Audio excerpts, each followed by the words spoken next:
الحمد لله رب العالمين والصلاة والسلام على سيد المرسلين أما بعد فأعوذ بالله من الشيطان الرجيم بسم الله الرحمن الرحيم پڑھیے الصلاة والسلام عليك يا رسول الله وعلى آلك وصحابك يا حبيب الله الصلاة والسلام عليك يا نبي الله وعلى آلك وأصحابك يا نور الله اللهم صل وسلم وبارك على سيدنا ومولانا محمد النبي الأمي الحبيب العالي القدر العظيم الجاه وعلى آله وصحابه وبارك وسلم صلاة والسلام عليك يا سيدي يا رسول الله.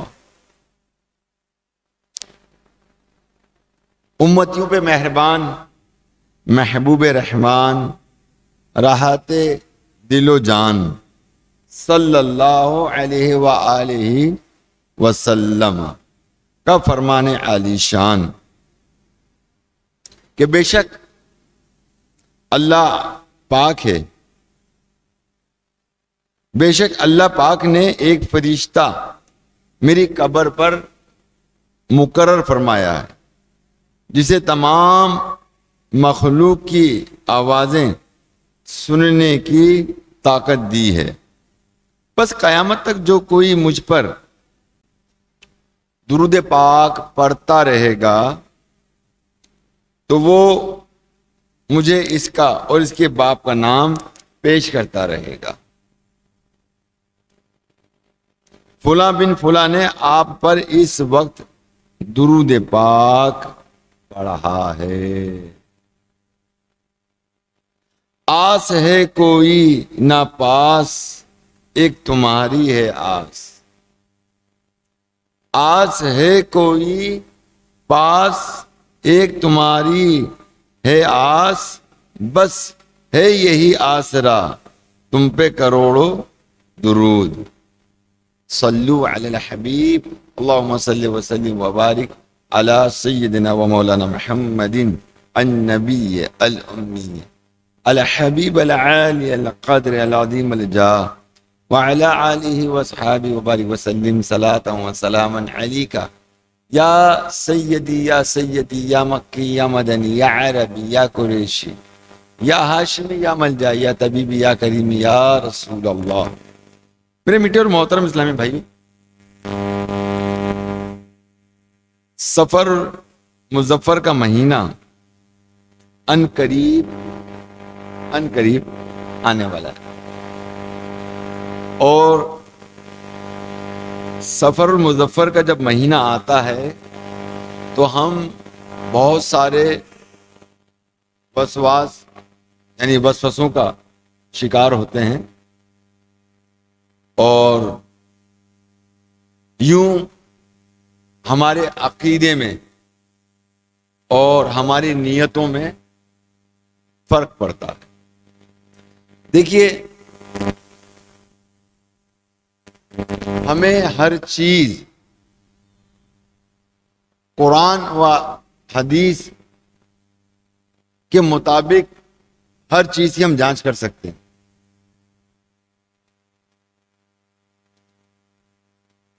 کہ یہ چیز کہاں تک درست ہے، کہاں تک غلط ہے.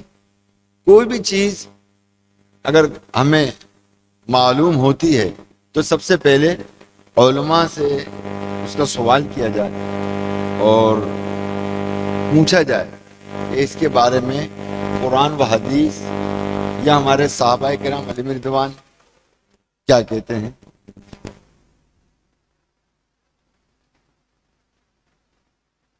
اگر ان کی تصدیقوں میں تصدیق ہو جائے تو اس بات کو مان لیجیے کہ ٹھیک ہے، نہیں ہے تو پھر اس کو اپنے ذہن کے کسی بھی گوشے میں اس کو جگہ نہ دیں، اس کو فی الفور نکال دیں.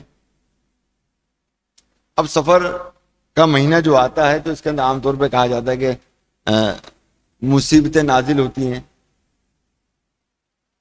آفت و بلیات نازل ہوتے ہیں، اور خاص کر یہ عامل حضرات جو ہوتے ہیں نا، جو تعویذات دیتے ہیں،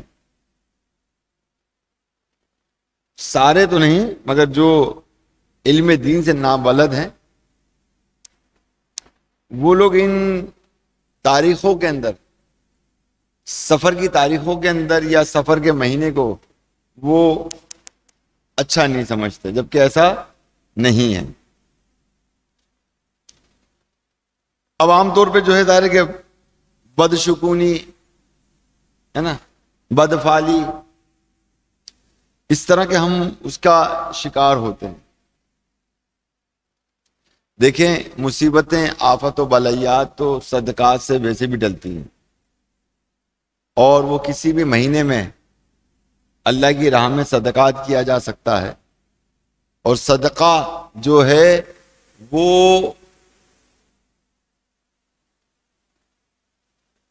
ہمارے لیے سب سے بہترین وہ صدقہ ہے کہ جو ہم اپنے گھر والوں پہ خرچ کریں، گھر کے راشن پہ خرچ کریں، مساجد میں خرچ کریں، دینی اداروں میں خرچ کریں، غریبوں کی مدد کرنے میں خرچ کریں۔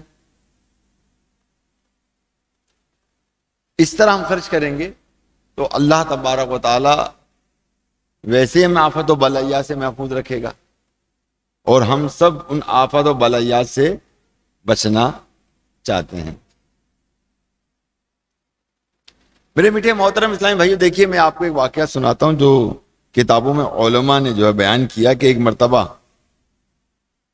ایک شخص اتنا محتاج ہو گیا کہ بھوک مٹانے کے لیے مٹی کھانا شروع کر دی، مگر پھر بھی بھوک ستاتی تھی، مٹی کھانے کے بعد بھی بھوک ستاتی تھی۔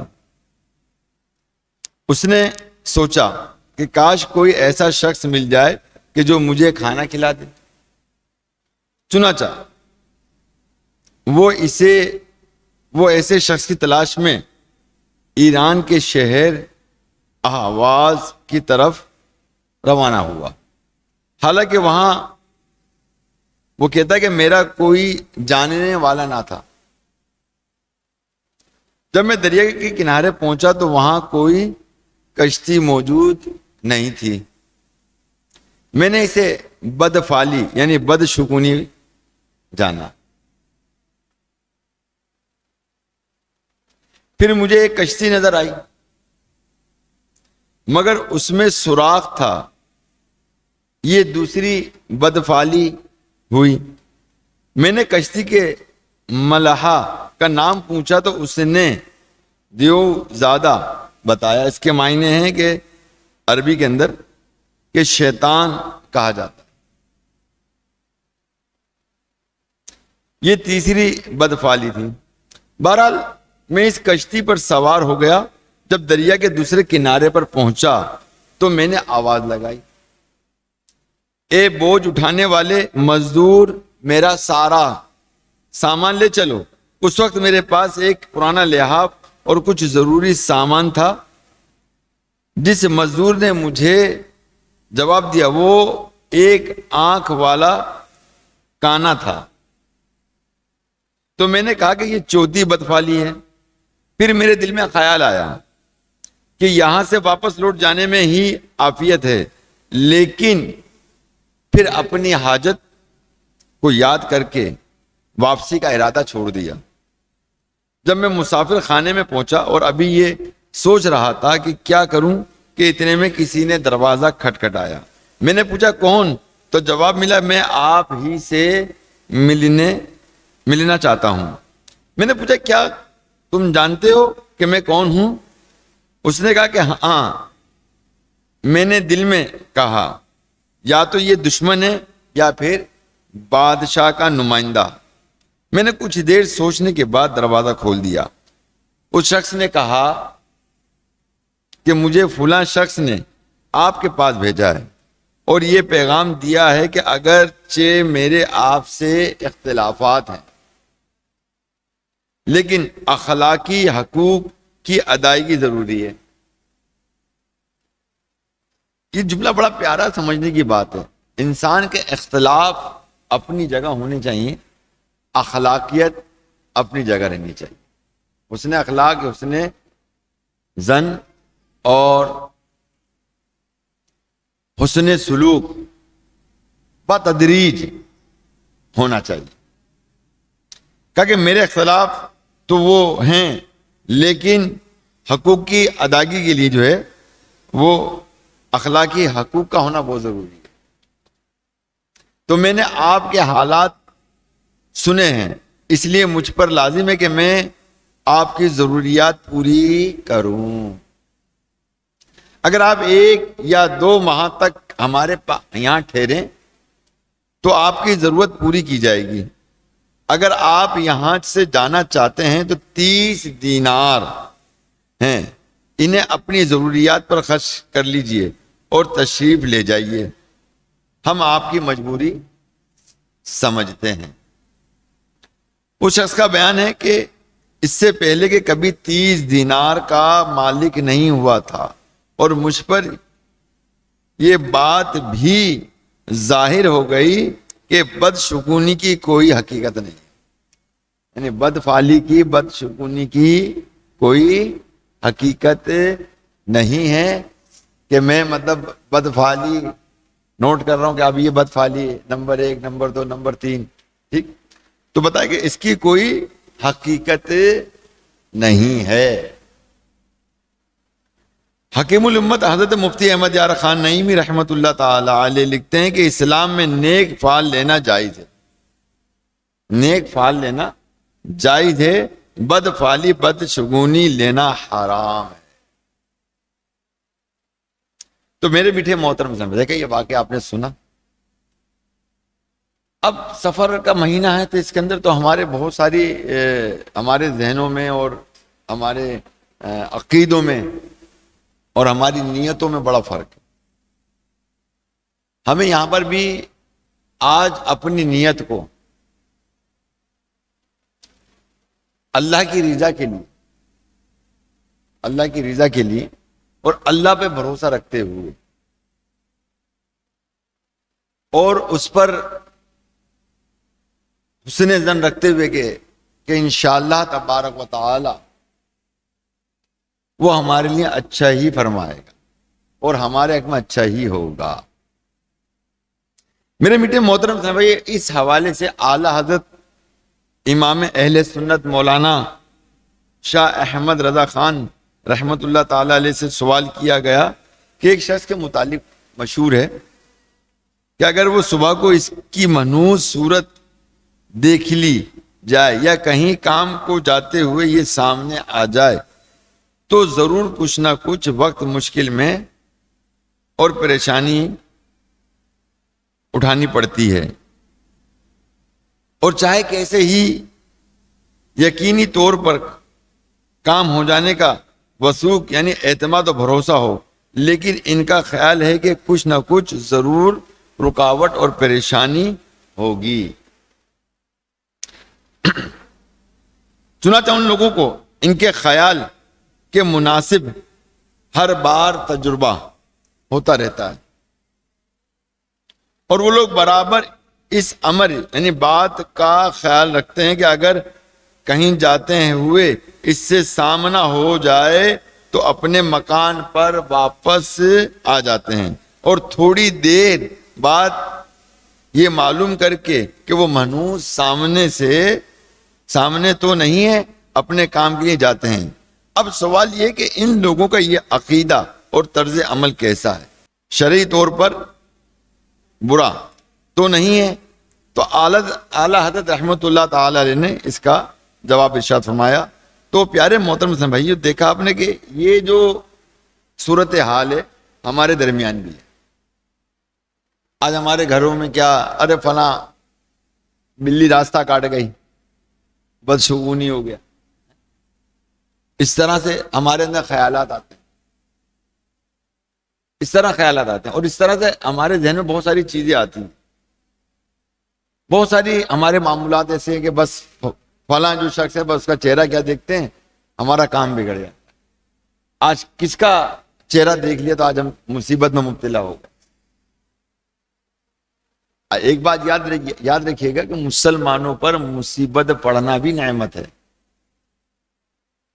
کیونکہ آج ہم علم سے نہ بلد ہیں نا، علم سیکھتے نہیں ہیں، مگر جو مصیبت ہم پر نازل ہوتی ہے تو وہ بھی ہمارے لیے نعمت ہی کا سبب بنتی ہے، اور صبر کرنے پر اجر و ثواب ہمیں ملتا ہے۔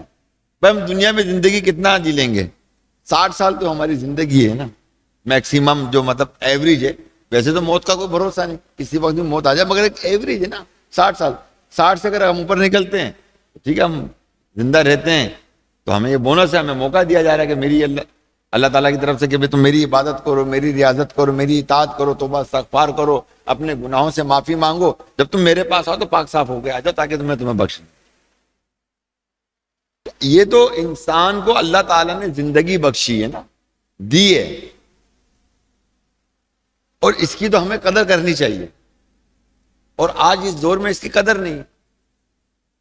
تو بہرحال پیارے محترم اسلامی بھائیوں، اکثر اوقات یہی ہوتا ہے کہ ہم جو ہے کسی نہ کسی کا چہرہ دیکھ کر اب جب ہم کسی مصیبت میں مبتلا ہوتے ہیں تو ہم اس کو قصوروار ٹھہراتے ہیں۔ یہ عقیدہ رکھنا کیسا ہے؟ آئیے جواب سنتے ہیں۔ شریعت مطہرہ میں اس کی کچھ اصل نہیں ہے، لوگوں کا وہم سامنے آتا ہے۔ شریعت میں حکم ہے کہ جب کوئی شگون بد یعنی برا شگون گمان میں آئے تو اس پر عمل نہ کرو، اور اس کے اندر عربی میں دعا بھی ہے اس طرح: اللہم لا طیر الا طیرک ولا خیر الا خیرک ولا الہ غیرک۔ اللہ پاک، نہیں ہے کوئی برائی مگر تیری طرف سے، اور نہیں ہے کوئی بھلائی مگر تیری طرف سے، اور تیرے سوا کوئی معبود نہیں۔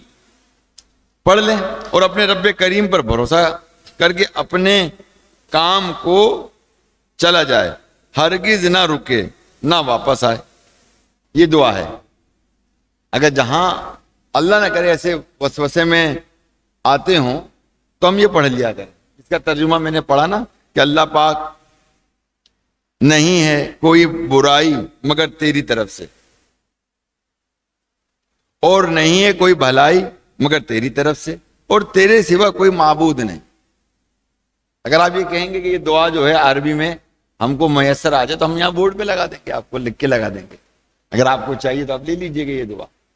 تو یہ عام طور پہ بلی راستہ کاٹ گئی، کوئی مسئلہ ہو گیا تو اس وقت یہ دعا پڑھ لیں تو یہ وسواس کی بھی کاٹ ہو جاتی ہے۔ اور اس سے ایک آسان جو میرے تجربے میں آیا، یہ چیزیں آئی ہیں کہ وہ بلی راستہ کاٹ جاتی تو آپ بسم اللہ شریف پڑھ لیں، بلکہ پہلے اعوذ باللہ پڑھ لیں، اعوذ یعنی تعوذ تسمیہ ہے نا، اعوذ باللہ من الشیطان الرجیم بسم اللہ الرحمن الرحیم پڑھ لیں، تو پھر آپ گزر جائیں وہاں سے۔ رسہ کاٹ گئے تو کیا ہوگا؟ رسہ کاٹ گئے، جبکہ اس کی کوئی حقیقت نہیں ہے۔ راستہ کاٹنے والے تو کتنے ہی ہیں لوگ، کتا بھی تو راستہ کاٹ جاتا ہے، یہ نہیں کاٹتا، بکریاں بھی راستہ کاٹ جاتی ہیں، بلکہ اب تو گائیں بھی راستہ کاٹ جاتی ہے، کوئی بھی جانور راستہ کاٹ جاتا ہے۔ تو اس کا مطلب یہ نہیں کہ بدشگونی آ جائے گی، تو یہ بدشگونی کا جو عقیدہ نہیں رکھنا اور دل میں اس چیز کو جگہ نہیں دینی، اس کی کوئی شرعی حیثیت نہیں ہے۔ آئیے اس حوالے سے ایک واقعہ میں آپ کو سناتا ہوں جس سے اور ہمارے عقیدے میں مضبوطی آئے گی کہ ہم نے ان بدشگونی اور بدفعالی کی طرف بڑھنا نہیں ہے، ہم نے بڑھنا نہیں ہے۔ مسلمان کے چوتھے خلیفہ حضرت علی المرتضیٰ رضی اللہ تعالی عنہ نے جب خارجیوں سے جنگ کے لیے سفر کا ارادہ کیا تو ایک نجومی رکاوٹ بنا اور کہنے لگا: اے امیر المومنین، آپ تشریف نہ لے جائیے۔ حضرت علی رضی اللہ تعالیٰ عنہ نے وجہ پوچھی تو اس نے کہا کہ اس وقت چاند اقرب آسمانوں کے برجوں میں سے ایک برج میں ہے۔ آپ نے دیکھا نا وہ لوگ برج کے، مگر یہ کہ برجوں میں لوگ لگے رہتے ہیں، تو ان میں ہم نے لگنا نہیں ہے۔ دیکھیے کہ وہ نجومی کیا کہتا ہے: اگر آپ اس وقت تشریف لے گئے تو آپ کو شکست ہو جائے گی۔ کیا کہا؟ اگر آپ اس وقت تشریف لے گئے تو یہ موقع آپ کی شکست کا ہے، نہ کہ آپ کی نصرت کا ہے۔ یہ سن کر حضرت علی رضی اللہ تعالیٰ عنہ نے جواب دیے کہ نبی کریم رؤوف رحیم صلی اللہ علیہ وآلہ وسلم اور حضرت صدیق عمر رضی اللہ تعالیٰ عنہما نجومیوں پر اعتقاد نہیں رکھتے تھے۔ اب بات کو نوٹ کر لیجئے، آپ ان باتوں کو بالکل نوٹ کر لیجئے کہ اللہ کے نبی علیہ الصلوۃ والسلام، حضرت عمر فاروق رضی اللہ تعالیٰ عنہ، حضرت صدیق اکبر رضی اللہ تعالیٰ عنہ نجومیوں پر اعتقاد نہیں رکھتے تھے، اور آج لوگ رکھتے ہیں، آج لوگ رکھتے ہیں، پوچھتے ہیں۔ مگر استخارہ کچھ اور چیز ہے۔ استخارے کے متعلق تو یہ آتا ہے کہ یہ استخارہ جو ہے اللہ سے مشورہ ہے، یہ حدیث پاک ہے۔ بغیر استخارہ سے کام کرنا، مطلب اس کو حدیث کے کچھ اس طرح سے الفاظ ہیں کہ بد نصیبی ہے، صحیح ہے نا، بد نصیبی ہے۔ تو لہذا استخارہ تو چل حدیث سے ثابت ہے۔ اچھا استخارہ کیا ہے؟ یس اور نو ہے نا بھائی، کیا ہے؟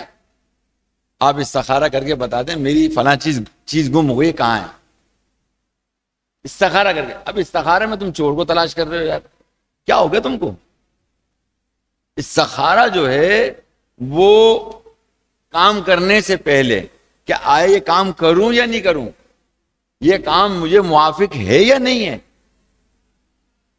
اگر یہ موافق ہے ٹھیک ہے، کیا مطلب یہ ہے کہ ہم دو رشتے میں بند رہے ہیں، دو رشتوں میں بند رہے ہیں، یعنی یہاں سے ہم لڑکی لے رہے ہیں، اپنا لڑکا دے رہے ہیں، صحیح ہے نا، یہ لڑکی دے رہے ہیں تو یہ ہم لڑکا لے رہے ہیں، مطلب ہم یا تو اپنی بیٹی یا بہن کی شادی کر رہے ہیں، یا بھائی کی شادی کر رہے ہیں، یا بھاوج لا رہے ہیں، یا بہنوں کے گھر پہ لے کے آ رہے ہیں۔ آیا کہ ان کی آپس میں موافقت رہے گی یا نہیں رہے گی ان حوالوں سے، کیونکہ ہر ایک کا اپنا ذہن ہوتا ہے نا، ہر ایک کا اپنی سوچ ہوتی ہے، کیونکہ لوگ جو ہے نا مطلب یہ کہ مختلف ذہن کے مالک۔ ویسے تو یہ کہ اگر کٹا گیری کی جائے تو مطلب مزاج جو ہیں وہ چار ہی ہیں، آتشی، بادی، خاکی اور آبی، چار ہی مزاج ہیں، اور ان کے مختلف کیٹیگری ہیں نا، ان کے مختلف معاملات ہیں اس پہ، ٹھیک ہے۔ تو ہم لوگ مطلب چار مزاج میں جو ہے اپنی زندگیوں کو بسر کرتے ہیں، چار مزاجوں میں، ٹھیک ہے نا۔ اب ان کے آپس میں مزاج ملیں گے تو ظاہر ان کے آپس میں جھگڑا بھی نہیں ہوگا، موافقت رہے گی، اور پھر ظاہر ہے کہ یہ اس کے لیے استخارہ کرنا بالکل جائز ہے کہ آیا میں یہاں شادی کروں یا نہیں کروں، یا اپنے بچے کی شادی کروں یا نہیں کروں، ٹھیک ہے۔ تو یہ چیز تو حدیثوں سے ثابت ہے، مگر نجومیوں پر اور موجودہ لوگ جو عاملین ہیں نا، عاملین، ہر ایک عامل نہیں، ہر ایک کے بارے میں جو شریعت کے دائرے میں مطلب عملیات کو سمجھتا ہے، عملیات کے دائرے میں سمجھتا ہے تو ٹھیک ہے، اور کوئی بات جو ہے وہ غلط ان عمل میں نہیں لے کے آنے دیتا۔ کیونکہ میں ایسے لوگوں سے ملا ہوں، میں آپ کو صحیح عرض کروں کہ کیا ہوا جی، مسلمان ہیں، قرآن بھی پڑھتے رہے اور کچھ ایسے جملے پڑھتے رہے جو کفریہ تھے، اور میں نے کہا آپ یہ کیا پڑھتے ہو، آپ کو اس کو پتہ ہے کیا مطلب ہے اس کا، اور پھر بندہ کچھ سے کچھ ہو جاتا، اس کا عقیدہ خراب ہو جاتا۔ تو پیارے محترم اسلامی بھائیو ذرا غور کیجئے کہ حضرت علی کرم اللہ وجہہ الکریم نے جواب اس نجومی کو ارشاد فرمایا کہ اللہ کے نبی صلی اللہ تعالی علیہ وسلم اور حضرت صدیق اور عمر فاروق رضی اللہ تعالی عنہما اجمعین کا نجومیوں پر اعتقاد نہیں رکھتے تھے۔ میں اللہ پاک پر بھروسہ کرتے ہوئے، میں اللہ تعالیٰ پر بھروسہ کرتے ہوئے تمہاری بات کو جھوٹا ثابت کرنے کے لیے ضرور سفر کروں گا۔ اوپر دیکھیں بات چیت کر رہے ہیں،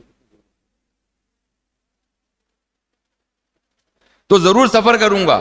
تو پھر آپ رضی اللہ تعالی عنہ سفر پر روانہ ہو گئے، اور اللہ پاک نے آپ رضی اللہ تعالی عنہ کی رسول کریم صلی اللہ علیہ وآلہ وسلم کے حیات ظاہری کے بعد سب سے زیادہ برکت اس وقت، برکت میں اس سفر میں عطا فرمائی، حتیٰ کہ تمام دشمنوں کو شکست ہوئی، اور امیر المومنین حضرت علی رضی اللہ تعالیٰ عنہ فتح کے ساتھ خوشی خوشی واپس تشریف لائے. سبحان اللہ. تو کہتے نجومی کی بات رہ گئی، ختم ہو گئی نا. نجومی کی باتیں ختم رہ گئی. دیکھیں یہ اور ایک بات مجھے یہاں یاد آ رہی ہے. بعض جو عاملین ہوتے ہیں نا، عاملین، وہ لکھتے ہیں ساعت میں نقش لکھتے ہیں.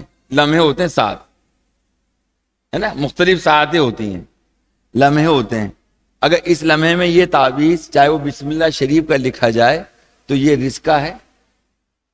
یہ تعویذ بسم اللہ کا لکھا جائے یہ رکاوٹ کا ہے.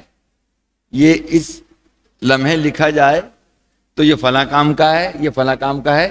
یہ فجر تک، یعنی آپ سمجھ لو کہ فجر سے لے کے فجر تک یہ مختلف ساعتیں ہوتی ہیں. اور یہ جو تعویذات لکھتے ہیں وہ اس کے پابند ہوتے ہیں، اس کے پابند ہوتے ہیں. اور وہ اس پابندی پر جو ان نقشوں کو لکھتے ہیں، ان تعویذات کو لکھتے ہیں. اور جبکہ میرے اعلیٰ حضرت رحمت اللہ تعالیٰ علیہ وہ کسی ساعت کے محتاج نہیں تھے. جس نیت سے جو لکھ دیا وہ لکھ دیا اور کام ہو گیا، کام ہو گیا. سمجھے نا. کئی ایسے واقعات ہیں اعلیٰ حضرت رحمت اللہ تعالیٰ علیہ کے کہ بھی ابھی بارش ہوگی نہیں ہوگی. بارش بولا ابھی تو دور دور تک بارش کا کوئی امکان نہیں ہے. کہا جب میرا رب چاہے گا تو کیوں نہیں ہوگی بارش. لوگ کی بارش ہو، برسنا شروع ہو، بارش برسنا شروع ہو گئی. تو لہذا میرے میٹھے محترم اسلامی بھائی، کہ الحمدللہ جس نیت سے میرے اعلیٰ حضرت رحمت اللہ تعالی علی نقش لکھا کرتے تھے وہ کسی ساعت کے محتاج نہیں ہوا کرتے تھے.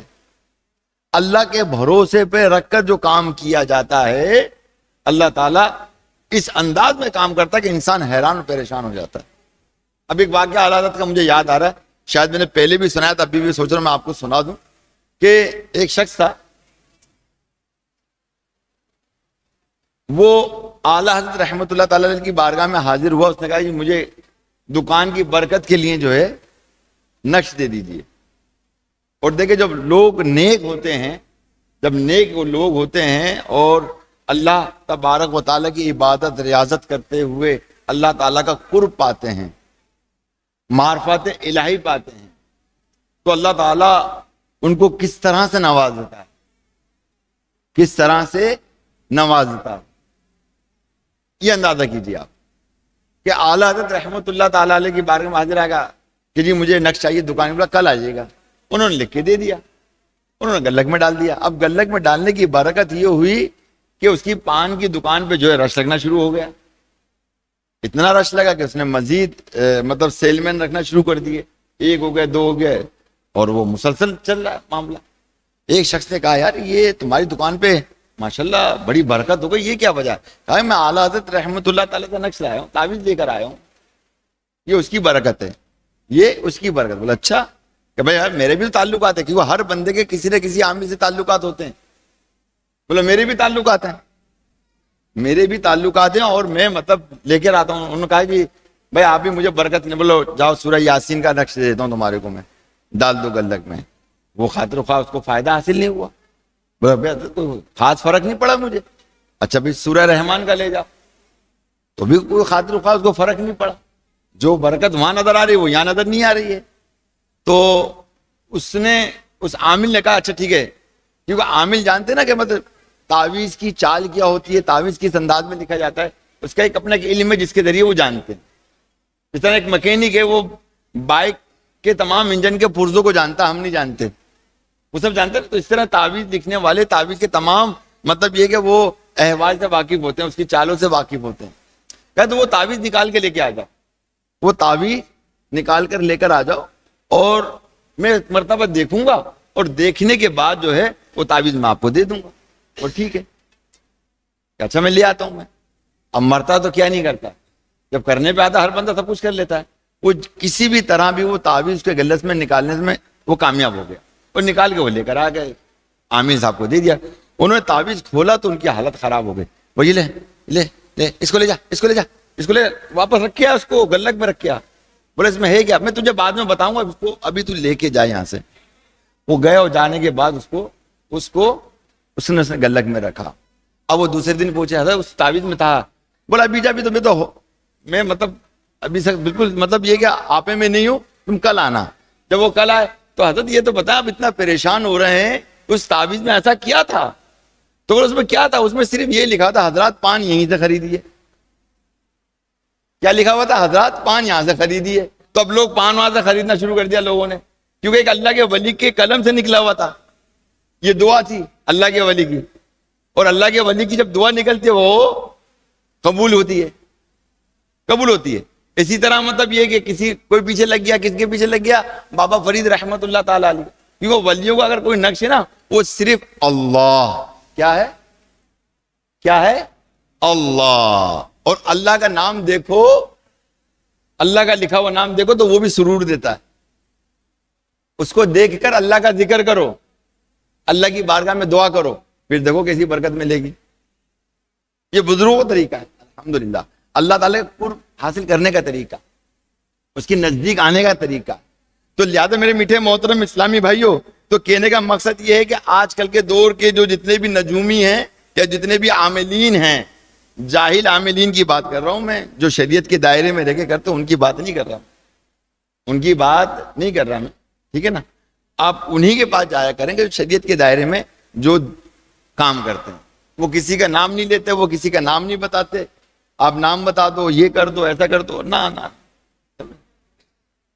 تو بہرحال ابھی میں اس پہ جاؤں گا تو بہت ساری باتیں نکلیں گی. آئیے میں آپ کو ایک واقعہ اور سناؤں. امیر المومنین حضرت عمر بن عبد العزیز رحمت اللہ تعالی علیہ کے غلام حضرت مزاحم کا بیان ہے کہ جب ہم مدینہ طیبہ سے نکلے تو میں نے دیکھا کہ چاند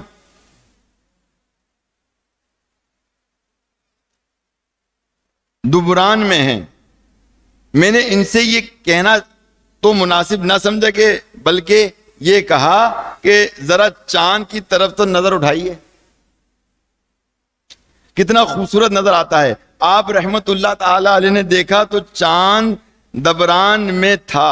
فرمایا کہ شاید تم مجھے یہ بتانا چاہتے ہو کہ چاند دبران میں ہے.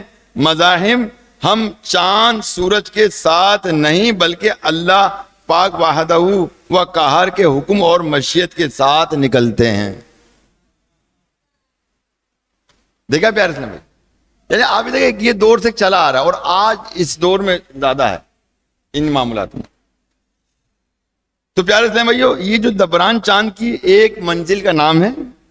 اس وقت چاند سریا اور جواز کے درمیان ہوتا ہے. عرب میں نجومیوں کا یہ وہم تھا کہ یہ سات منحوس ہوتی ہے. تو لہذا میرے میٹھے محترم اسلامی بھائیوں، حضرت مزاحم کا اشارہ اسی طرف تھا. لہذا حضرت عمر بن عبد العزیز رحمت اللہ تعالی نے اللہ پاک پر توکل کا درس دے کر ان کے اس وہم اور بدشکونی کو رد کر دیا. تو لہذا ہمیں چاہیے پیارے محترم اسلامی بھائیوں کہ ہم اللہ تبارک و تعالی پر بھروسہ کرتے ہوئے اپنی زندگی کو بسر کریں.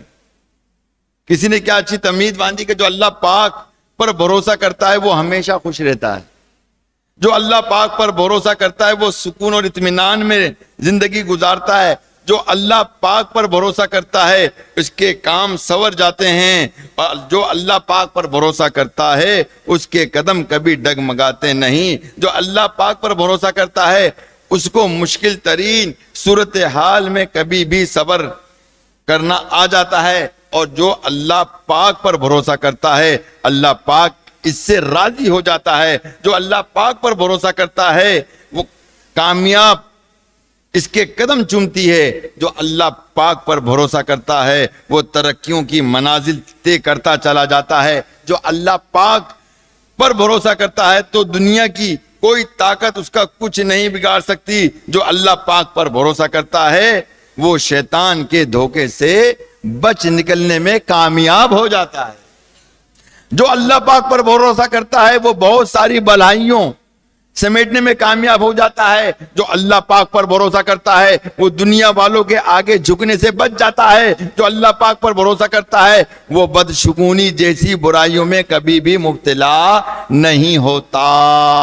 جو اللہ پاک پر بھروسہ کرتا ہے اس کے لیے غیب سے روزی کا انتظام ہوتا ہے. تو پیارے میٹھے محترم سمجھ دیکھا، اور واقعی غیب سے مدد ہوتی ہے انسان کی. جیسا کہ میں نے شروع میں واقعہ سنایا، آپ لوگ شروع میں نہیں آئے، شروع کا جو واقعہ سنایا، تو لہذا میرے میٹھے محترم اسلامی بھائیوں، ہمیں جو ہے اس سفر مظفر کے مہینے میں جو ہے کچھ چیزیں ہمارے عقیدے میں شامل ہیں. بعض مطلب یہ کہ ہم چھولے وغیرہ بناتے ہیں، ٹھیک ہے بنائیں، صدقات کرتے ہیں، ہے نا، پوریاں بناتے ہیں، صدقات کرتے ہیں، یہ ایصال ثواب بے شک کریں. اگر اس کی نیت یہ کہ جو مصیبتیں نازل اس مہینے میں ہو رہی ہیں، بھائی مصیبتیں تو کسی وقت بھی نازل ہو سکتی ہیں، مصیبتیں تو کسی وقت بھی نازل، کسی بھی مہینے میں نازل ہو سکتی ہیں. آپ دور کیوں جاتے ہیں؟ آپ قبرستان میں جائیے، اب قبرستان میں تختی لگی ہوئی ہوگی، جی فلاں تاریخ تھی، فلاں تاریخ تھی، فلاں دن تھا، اور فلاں روح نکلنے کا ٹائم تھا. ٹائم بھی لکھا ہوا ہوگا، اس کا انتقال کا وقت لکھا ہوگا. تو اب سوچ لیے وہ وقت اس کے لیے کتنا گرا گزرا ہوگا، کتنا تکلیف دہ ہوگا، اور یہ سب کچھ ہمارے لیے ہوگا، کیونکہ وہ سب کچھ برداشت کر چکے، ہمیں برداشت کرنا باقی ہے. تو لہذا میرے میٹھے محترم اسلامی بھائیوں، تو اس میں کیا سفر مظفر کا مہینہ تھا. ٹھیک ہے، اللہ تعالیٰ اپنے بندوں کو آزماتا ہے، اس کی آزمائش کے لیے صرف سفر کا مہینہ ہی مقصد نہیں ہے. جس نے آزمانا ہے وہ کسی صورت میں بھی اس مہینے میں آزما لے گا. اور میں آپ کو بتاتا چلوں کہ اس مہینے کے اندر جو ہے دیکھیں، چلے میں انشاءاللہ اگلے ہفتے آپ کو اس بارے میں بتاؤں گا کہ اس مہینے میں جو ہے مطلب کیسے کیسے بڑے بڑے کام جو ہے وہ سامنے آئے اور ہوئے، اور بڑی بڑی مشکلیں حل ہوئیں. اب یہ جو عقیدہ ہے نا مطلب مصیبتوں پر نازل ہونے والا، یہ آپ ختم کر دیں اپنے پاس سے. اگر اس کو آپ نے دل کے کسی گوشے میں حصہ بنایا ہوا ہے نا، اس کو بالکل ریموو کر دیں اپنے دل سے. کیونکہ اللہ پہ بھروسہ رکھتے ہوئے جو ہم کام کریں گے، ہم کامیاب اور کامران ہو جائیں گے انشاءاللہ. یہ بات یاد رکھیے گا، اللہ پہ بھروسہ توکل رکھنا انتہائی ضروری ہے. اور آج یہی وجہ ہے کہ جو بھروسہ ہمیں رکھنا چاہیے تھا، آج وہ بھروسہ ہم رکھ نہیں پاتے. ہمارے عقیدوں میں، ہمارے ذہنوں میں، ہمارے خیالوں میں ہمیں شیطان اپنے وسوسوں میں گھیر کر ہمیں رائے راست سے ہٹاتا ہے. ہمیں اس رائے راست سے ہٹنا نہیں ہے. ہم نے یہ دیکھنا ہے کہ ہمارے اللہ کے نبی علیہ الصلوۃ والسلام نے ہمیں کیا عطا فرمایا، ہمارے صحابہ کرام علیہم رضوان کا اس پر کیا اعتماد اور کیا عقیدہ رہا. ہم نے انہی تمام عقیدوں کو جو ہے اپناتے ہوئے اپنی زندگی کو بسر کرنا ہے. اللہ تعالیٰ آپ کو، مجھ کو، سب کو عمل کرنے کی توفیق رفیق عطا فرمائے. سفر مظفر کی جو نا مطلب یہ کہ کچھ میں نے دیکھے تھے کچھ نوافل، تو میں ایک آدھ نوافل آپ کو بتا دوں تاکہ جو ہے عام طور پہ جو ہے اس میں چلیں رزق کی برکت کا میں آپ کو بتا دیتا ہوں.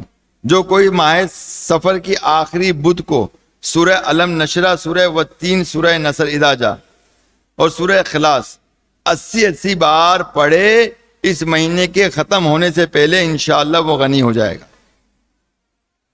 یہ رزق کی برکت کا ہے، ٹھیک ہے نا. اور اس کی عمر دراز کر دی جائے گی. میں دوبارہ بتاتا ہوں کہ سفر کے جو ہے آخری بدھ، جو آخری بدھ ہو تو اس کو شب بدھ میں لے لیں، یعنی منگل کا دن نکل جائے. اس کے بعد کہ سورہ علم نشرہ پڑھ لیں 80 بار، سورہ والتین پڑھ لیں، ہے نا، سورہ والتین، اور سورہ نصر اور سورہ اخلاص 80 بار پڑھیں. انشاءاللہ تبارک و تعالی اللہ تعالیٰ اس کو غنی کر دے گا انشاءاللہ.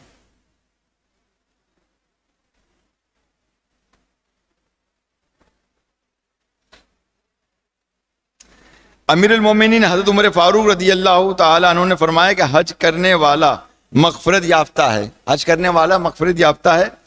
اور حاجی ذوالحجہ، ذوالحرام اور محرم الحرام اور سفر المظفر اور ربیع الاول کے 20 دنوں میں جس کے لیے استغفار کرے اس کی بھی مغفرت ہو جاتی ہے. یعنی وہ استغفار بھی کرے اس مہینے میں اور کسی کے لیے بھی استغفار کرتا ہے، اللہ تعالیٰ اس کی بھی بخشش و مغفرت فرما دیتا ہے. جو سفر مظفر کے آخری بدھ کو 4 رکعت اس طرح پڑھیں، جو آخری بدھ بولتے ہیں نا، مطلب یہ تو آخری بدھ کا تصور کہ بھئی اس میں حضور صلی اللہ علیہ وسلم کو جو ہے بیماری میں جو مطلب شفا آپ کو حاصل ہوئی تھی، ایسا نہیں ہوتا. آپ کا جو مرض تھا وہ مزید بڑھا تھا، یہ بات یاد رکھیے گا. آپ کا مرض بڑھا تھا اور 12 ربیع الاول کو آپ نے اس دنیا سے رخصت ہو گئے تھے آپ. تو جس نے مطلب آخری بدھ کو 4 رکعت اس طرح پڑھے کہ ہر رکعت میں سورہ فاتحہ کے بعد 17 بار سورہ کوثر اور 5 بار سورہ اخلاص اور 5 بار سورہ فلق اور 5 بار سورہ ناس پڑھے اور سلام کے بعد یہ دعا ہے، یہ دعا پڑھ لے، اگر آپ کو چاہیے تو مل جائے گی انشاءاللہ انشاءاللہ۔ تو سب سے بڑھ کر رحم فرمانے والے، تو اللہ پاک اسے اگلے سال تک تمام بلاؤں سے محفوظ رکھے گا۔ تو یہ ساری چیزیں میں انشاءاللہ تبارک و تعالیٰ یہاں جو نا لکھ کے لگا دوں گا آپ لوگوں کے لیے، جس کو چاہیے ہوں گی، ٹھیک ہے نا، پرنٹ آؤٹ نکال دوں گا، آپ یہاں سے لے لیجئے گا اور اس پر عمل کر لیجئے گا انشاءاللہ۔ اور جو پہلی رات کی جو نوافل ہے بس اس کا اور سن لے، پھر میں بیان ختم کرتا ہوں اپنا، کہ ماہ سفر کی پہلی رات میں نماز عشاء کے بعد ہر مسلمان کو چاہیے کہ 4 رکعت نماز پڑھے۔ پہلی رکعت میں سورہ فاتحہ کے بعد سورہ کافرون 15 مرتبہ پڑھے اور دوسری رکعت میں سورہ فاتحہ کے بعد سورہ اخلاص 11 مرتبہ اور تیسری رکعت میں سورہ فاتحہ کے بعد سورہ فلق 15 بار اور چوتھی رکعت میں سورہ ناس 15 مرتبہ پڑھے۔ سلام پھیرنے کے بعد چند بار ایاک نعبد و ایاک نستعین پڑھے، پھر 70 مرتبہ درود شریف پڑھے، تو اللہ پاک اس کو بڑا ثواب عطا فرمائے گا اور اسے ہر بلا سے محفوظ رکھے گا۔ تو دیکھا پیارے اسلام بھائی، اب یہ خالی مطلب آپ صرف سفر و مظفر کو نہ رکھیں، مصیبتیں آفت و بلایات انسان کو کبھی اور کسی بھی وقت نازل ہو سکتی ہیں، مگر یہ بات عرض کرتا چلوں آخر کے اندر کہ جو اللہ تعالیٰ کی جانب سے کوئی مصیبت یا آفت و بلایات آتی ہیں مسلمانوں پر، وہ بھی در حقیقت میں نعمت ہوتی ہے، ہمارے گناہوں کا کفارہ ہوتی ہیں۔ اللہ تعالیٰ آپ کو مجھ کو سب کو عمل کرنے کی توفیق رفیق عطا فرمائے، آمین بجاہ نبی الامین صلی اللہ علیہ وآلہ وسلم۔